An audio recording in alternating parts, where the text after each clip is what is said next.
Hello and welcome. This is Jinlata Bhattrai from Single World News. Lack of unity of key kings in AD 1175.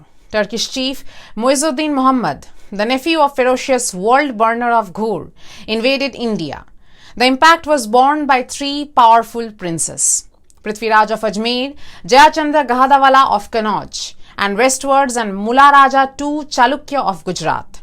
Each one of them was powerful enough to defeat the invaders singly. Mularaja drove him back in 1178, Prithviraj in 1191, but no two of them would combine. Tolerance. The Indian kings, steeped in their tradition of tolerance, could scarcely envisage the danger to which their policies towards Islam exposed them. In spite of what was happening in North India, Indian kings permitted foreigners to settle freely in their kingdoms and granted them free exercise of their religious practices. Even before the Turkish invasion, some sects of Islam had drifted into the country, and their religious and proselytizing activities had not been interfered with. Jayasimha Siddharaja of Gujarat, 1094 to 1143, punished some of his subjects for interfering with the worship of Muslims. Proselytizing activities were freely carried out in the days of the Yadavas by a Sufi teacher, Mumin Arif, who settled near Devagiri in the south, and by Jalal-ud-din Ganjrawan, another Safi from Iran.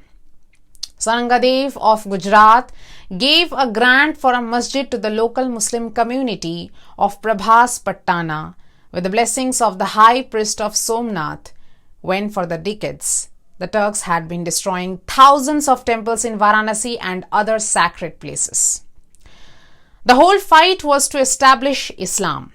The Sultan sent an emissary named Rukuddin Hamza to Ajmer with a proposal to Prithviraj for embracing Islam and acknowledging his supremacy in order to avoid the dreadful consequence of the war.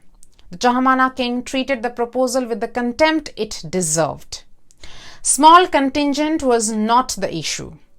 Chahamana king rallied his forces, which consisted of 3 lakh horse, 3,000 elephants, and a large body of infantry. Many Rajas of Hindustan helped him, and 150 chiefs joined him with the determination of either defeating the Muslims or dying on the battlefield. The Hammira Mahakavyas report that Prithviraj, elated with his former success, marched on this occasion with a small body of soldiers to meet the Muslims does not seem to be correct. Timing. Skanda, the commander of the army, who brought success to Prithviraja's arms in the last battle with the Muslims, was engaged in a war elsewhere and could not accompany the king.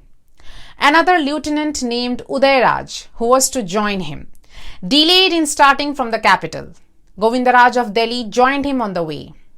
When Prithviraj was advancing against his enemy, the minister Somigvara tried to persuade the king not to proceed further.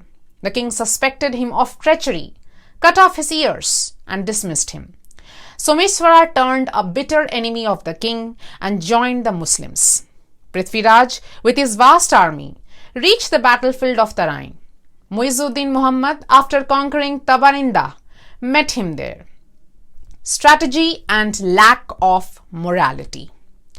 Prithviraj sent a letter to him requesting him to withdraw his army, being content with the possession of Tabarinda and Punjab.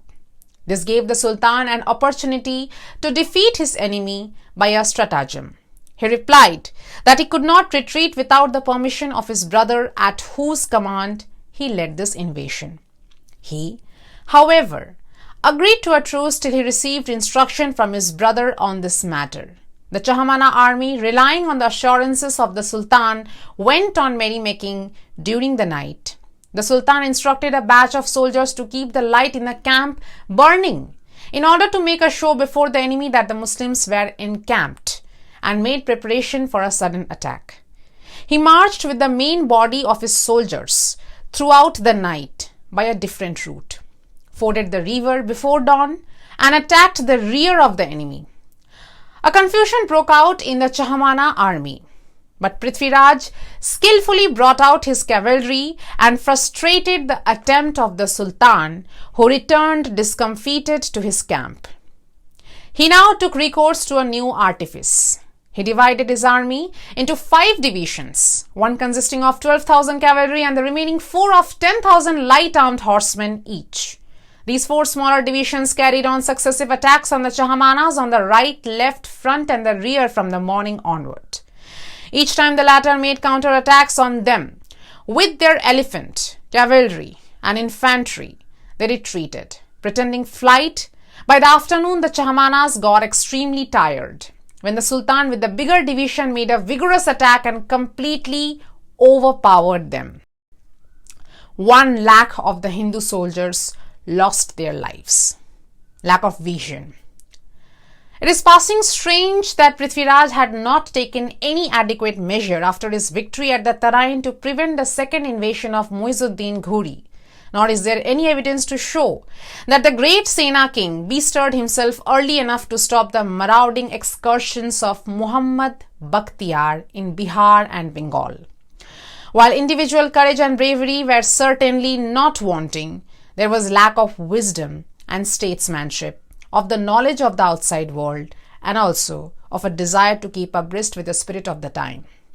No realistic adjustment, no far-sighted approach to the problem which had stared them in the face for centuries and threatened their very existence. No improvement in outlook, no elevation of political vision from their petty jealousies and parochial ideals, and consequently no preparation for a concerted defense commensurate with the extent of the danger. These were the conspicuous traits of the Hindu rulers and their priestly conscience keepers of the 12th and 13th centuries. National consciousness, love of country, and pride of the freedom were smothered under the weight of a mass of rituals and social conventions, a petty-minded vanity and narrow selfishness. Add to this the not infrequent cases of treason and treachery on the part of ministers and other officials, and we shall have a fairly complete picture. But whether it fully reveals the reasons of the collapse or not, one thing seems to be reasonably certain. The utter and precipitate prostration of such a vast and ancient land endowed with the resources far superior and greater to those of our invaders can be the result mainly of internal decay and not merely of external attacks, which were its effect rather than the cause. If you want to know the latest details and also the more interesting news like this, related to historical and technical as well, don't forget to like, share and subscribe to our channel and also press the bell icon for the latest notifications. Stay connected with us. Keep supporting.